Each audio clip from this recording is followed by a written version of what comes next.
What's going on, YouTube? My name's Jules. I'm going to be teaching you today how to prevent your bike from blowing up while you're doing wheelies with a simple DIY clean air mod. Now, this is pretty generic among most bikes. It's relatively going to be the same. I'm going to be showing you today on my 2013 Ninja 636, but you can apply it to any inline four-cylinder 600. It's going to be very similar. Maybe the locations of some things might be a little different, but in general, it's going to be pretty much the same procedure that we're going to be going over. To get into the reasoning of why it's important to do this, I'm going to explain a little bit about what goes on when you're stunting your bike or in a long wheelie and what that's going to do to your motor long term. So when you're stunting or in a long wheelie, you might notice that your bike will start to starve oil and it will feed back up into the air box. So right about underneath your gas tank, there's a breather port on the block which connects into the bottom of your air box. So it's basically a vent tube that goes from your motor to your air box. Now, when you're in a wheelie for a longer period of time, more than just like a couple seconds, the oil will start to back up through that tube and go into your air box. So this is bad for two reasons. Number one, the oil is getting pulled out of the motor and it's going to start starving the motor of oil. And two, if enough oil backs up into your air box, it's going to seep down through the intake into your cylinders and start hydrolocking your motor. So obviously that's very bad. The way we go about preventing this is that we disconnect that original line, run a longer line up to the front of the bike, so that way when that oil starts to back up through that tube, which is inevitable, it's always got to happen, the oil's got to go someplace out of the motor. It's going to start to travel up the longer tube that we replaced it with, and it's going to be able to breathe through the front of the bike, so it won't ever spill into our intake. We don't have to worry about anything like that. It's just going to be a quick and easy, efficient way of getting rid of this issue and keeping your bike from blowing up. Hopefully that gives you a little bit of an explanation and makes things clear. I'm going to go over it once again once we finish it up. So let's not waste any more time. Let's get into it. So to start us off, we're going to be taking this rear seat off here. For most of you, you're going to come underneath your bike. There's this little hole where nothing's in there. There's normally a little lock where you put your key into, twist, and then you're able to pick up your seat. For me, I have the getaway of pulling the actual cable and then being able to pry up and pull off the rear seat. But most of you are going to be using that lock instead of pulling this cable. This cable just runs down to the lock, into the locking mechanism, which is how your key releases the lever, and pulling your rear seat off is as simple as that. Let's get to these bolts. With the rear seat off, we are now exposed to some hardware here. We've got 4, and these are also supposed to be bolts 5 and 6. These are zip ties because this bike was well molested before my ownership. I am probably like the 5th owner, but nonetheless, take these 6 bolts out, all 4mm Allens, so that way we can loosen up these plastics, get these plastics off, get the front seat off, and get the tank off so we can start doing our clean air mod. With all these bolts loose, you're now able to pull off this plastic cover that sits behind the seat. There's some tabs underneath it, so you just got to kind of wiggle it around and get it out. And then you're able to kind of pry on these plastics a little bit. Just be gentle with them, obviously. Get them out of the way so that way we can work underneath the seat here. And then these front middle fairings that go underneath the tank here, you're going to want to pull them apart from the rear fairing. So here you see you have this push clip tab. So you're just going to kind of lightly pull on it and pull down because this is tucked underneath the seat here. And then there are some Velcro straps here along the tank that hold everything else in. So just gently give it a tug. Oh my God. Get him the fuck out of here. Get him the, please. Black, get him the fuck out of here. Be patient, it'll go. Same thing with this side. This side also has one of those push tabs. So pull it back and down, and then that will release these middle plastics. So that way we are able to access the tank in the front seat. So take your time, be gentle, don't be in a rush. It just kind of takes some finesse and maneuvering to be able to get all this to pop off.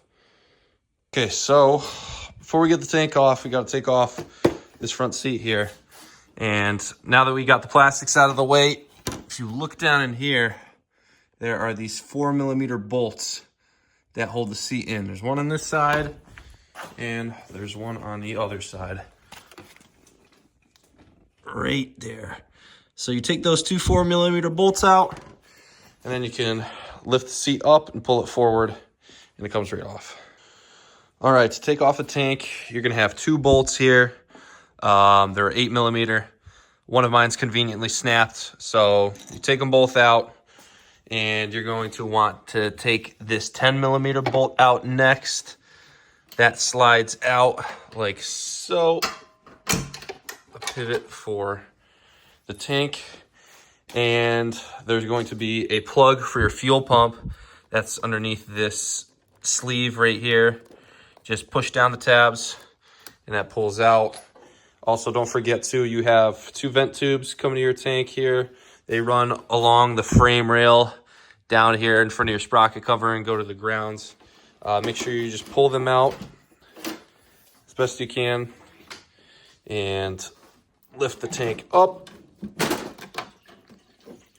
And you're gonna remove this fuel line right here, which is connected to that fitting end on your fuel pump housing, and then take your tank off. It's as simple as that. Now to take our air box off, we are going to have a single 5mm Allen that we're going to take out. We're also going to unplug our sensor for the air box. Under here it's just a quick push clip, push down, pull off, just like that. And then lastly, to undo the clamps that are holding the airbox to the throttle body, we've got these ports in the side of the frame. If you can see there, you loosen those up, and those are 2.5mm Allens. You loosen those up, take this bolt off, unplug this, and then you're able to lift this up and take it off. There are some vacuum lines underneath that you have to disconnect, so let me get this loose and then I'll show you guys what I'm talking about. Lift it up. It's going to pop off the throttle bodies, and you've got two hoses here. So these two hoses are connected kind of like that. One of them's a breather to the block, and one of them's just a vent to the ground. The big one has a 2-post clip. Just push it together, slide it off. You might, if it's stuck, you might need to use needle nose and just kind of pry it. This one just pulls right off really easily. You get those two off, you're going to have one more line back here. So if you can see, there's a port right here, which this hose is connected to. There's no clamps, so just pull it right off. And this is connected to some sensor, but you pull that hose off and the airbox comes off. Just like that. To give you guys a quick look here, we've got the airbox. We have the first port plugged off with our vacuum cap, and then our second one also plugged away with our vacuum cap. And that's really it. Don't forget to connect the vacuum tube that routes to the ground, and you're ready to install it. It's just those two ports that you have to block off.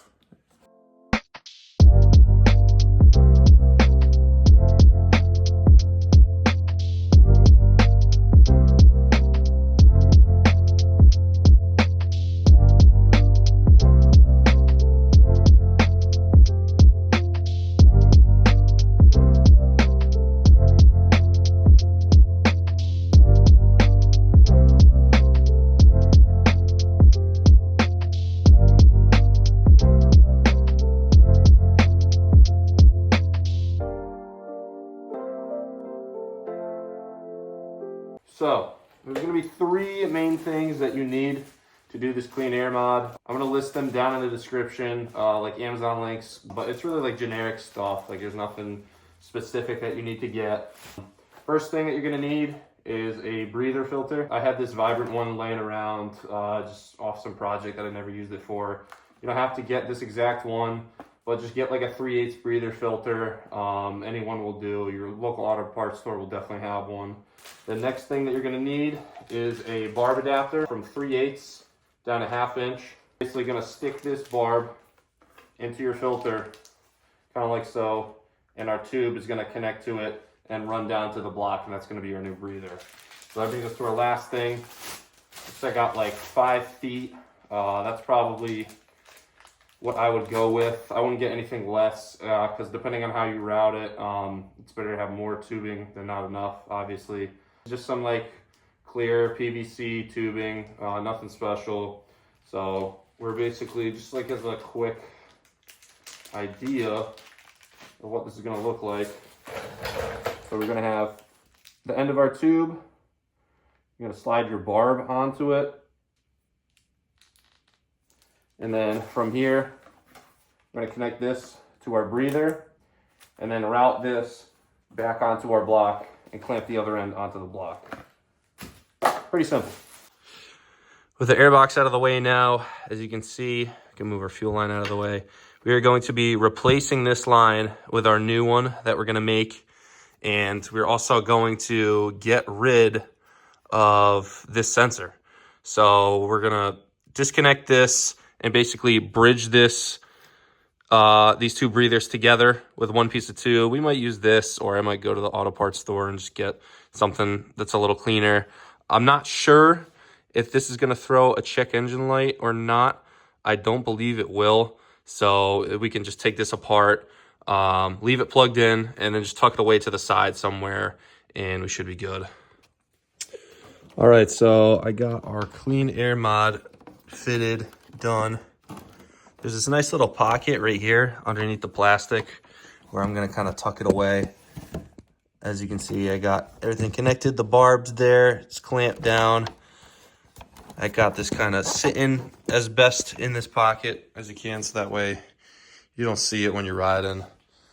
As far as for tucking it, I went through under the frame rail here, coming up, kind of using the original location of where everything was, routed it in between these two plugs on the throttle body here, and I'm gonna connect it to our breather hose that's coming off the block, and then clamp that down. And the last thing we're gonna have to do is figure out a bridge for these two breather ports on the cylinder head. So I got the line off, took the sensor off.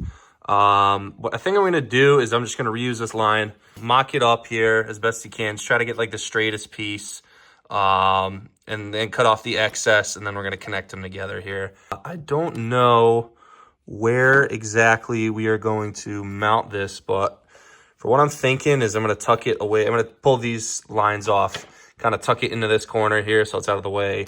As you can see, there was definitely some oil going up into the air box. That's like dried up like PCV oil.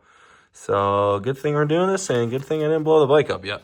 All right, originally I wanted to use the original hose that came off of this connector here.